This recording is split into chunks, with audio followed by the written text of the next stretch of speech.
بسم اللہ الرحمن الرحیم۔ پیارے ناظرین، آپ میرا یوٹیوب چینل دیکھ رہے ہیں، میں ہوں علی اکبر حسین۔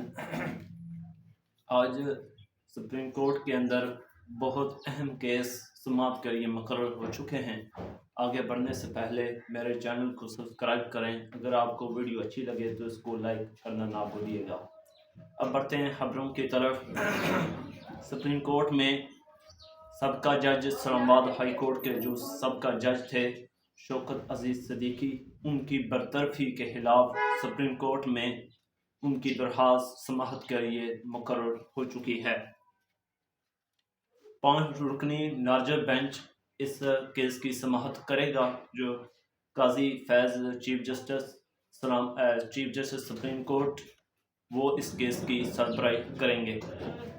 یہ سپریم کورٹ کے یہ جو کیس ہے شوکت عزیز صدیقی کی برطرفی کے خلاف جو کیس سماعت کے لیے مقرر ہوا ہے، یہ شوکت عزیز جو ہیں یہ بہت مختلف قسم کے جج ہیں۔ انہوں نے ایک انٹرویو دیا تھا جس میں DJISI اور دیگر کے اوپر انہوں نے سنگین الزام لگائے تھے۔ انہوں نے کہا تھا کہ یہ مجھ سے انہوں نے میرے ساتھ ملاقات کی ہے، مجھ پہ دباؤ ڈالتے رہے ہیں۔ جو فیض آباد دھرنا کیس ہے اس پر بھی یہ انہوں نے سموٹو ایکشن لیا تھا۔ یہ ان کا کچھ رویہ جو ہے جو وہ چیف جسٹس قاضی فیض عیسیٰ کے ساتھ ملتا جلتا ہے۔ ان کا بھی رویہ قاضی فیض عیسیٰ کے ساتھ ملتا جلتا ہے کہ یہ دونوں جج اس وقت فیض آباد دھرنا کیس کے انہوں نے دونوں ہی سموٹو لیا تھا اور بعد میں یہ برطرف ہو گئے تھے۔ اب ان کی برطرفی کے خلاف سپریم کورٹ میں شوکت عزیز صدیقی کی درخواست سماعت کے لیے مقرر ہو چکی ہے۔ یہ تقریباً کوئی 2 سال ہو چکے ہیں، انہوں نے درخواست دی تھی، وہ سماعت کے لیے مقرر نہیں ہوئی تھی، اب وہ ہو چکی ہے۔ 14 دسمبر کو قاضی فیض عیسیٰ کی سربراہی میں 5 رکنی لارجر بینچ اس کیس کی سماعت کرے گا۔ دوسری اہم جو سماعت ہے وہ ذوالفقار علی بھٹو صاحب، پیپل پارٹی کے بانی ذوالفقار علی بھٹو صاحب، ان کی پھانسی کے خلاف صدارتی ریفرنس پر سپریم کورٹ کا 9 رکنی لارجر بینچ سماعت کرے گا۔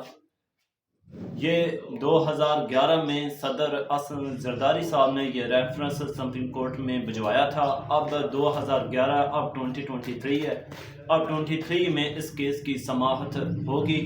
یہ کیس 12 دسمبر کو اس کیس کی سماعت ہوگی۔ 9 رکنی لارجر بینچ قاضی فیض عیسیٰ کی سربراہی میں اس کیس کی سماعت کرے گا۔ فوج صرف کاروباری ماحول بہتر بنانے کے لیے کام کر رہی ہے۔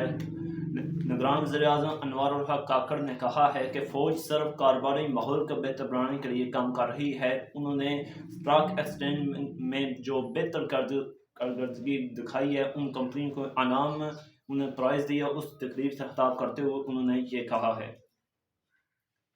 بانی PTI جیسا کہیں گے اسے ہی پارٹی کا ٹکٹ ملے گا۔ چیئرمین PTI گور علی خان صاحب نے کہا ہے کہ جس کو خان صاحب کا حکم ہوگا اس کو ہی ٹکٹ میں ملے گا، اور اڈیالہ جیل سے باہر میڈیا سے گفتگو کرتے ہوئے انہوں نے کہا ہے کہ خان صاحب پر 180 کیس بن چکے ہیں اور ایک ہفتے کے اندر اندر انتخابی جو کمپین ہے اس کے متعلق تمام باتیں واضح ہو جائیں گی۔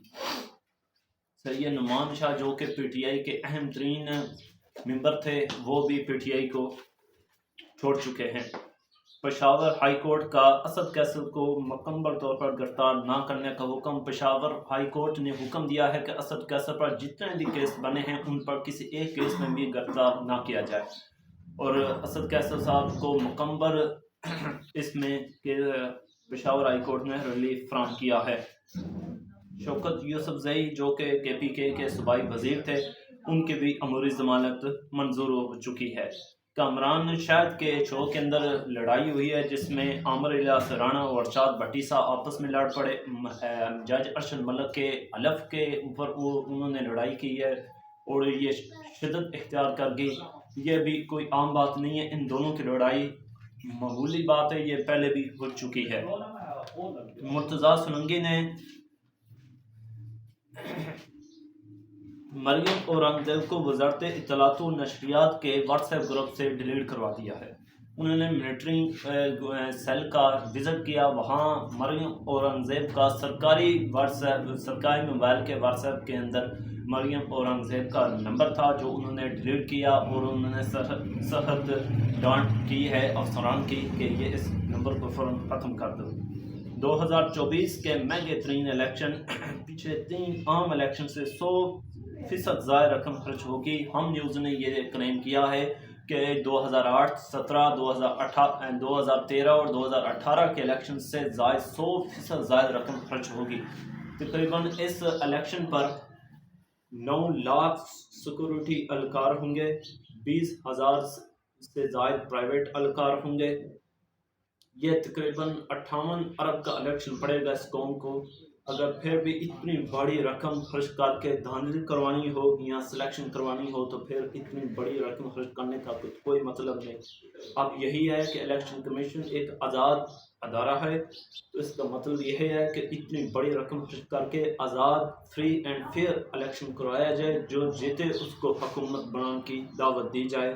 اب تک کے لیے یہ اپڈیٹ تھی، ہم نے آپ کو اپڈیٹ کر دیا۔ مزید خبروں کے لیے میرے چینل کو سبسکرائب کریں، بیل کے بٹن کو پریس کریں تاکہ نئی آنے والی ویڈیو آپ تک پہنچے۔ خدا حافظ۔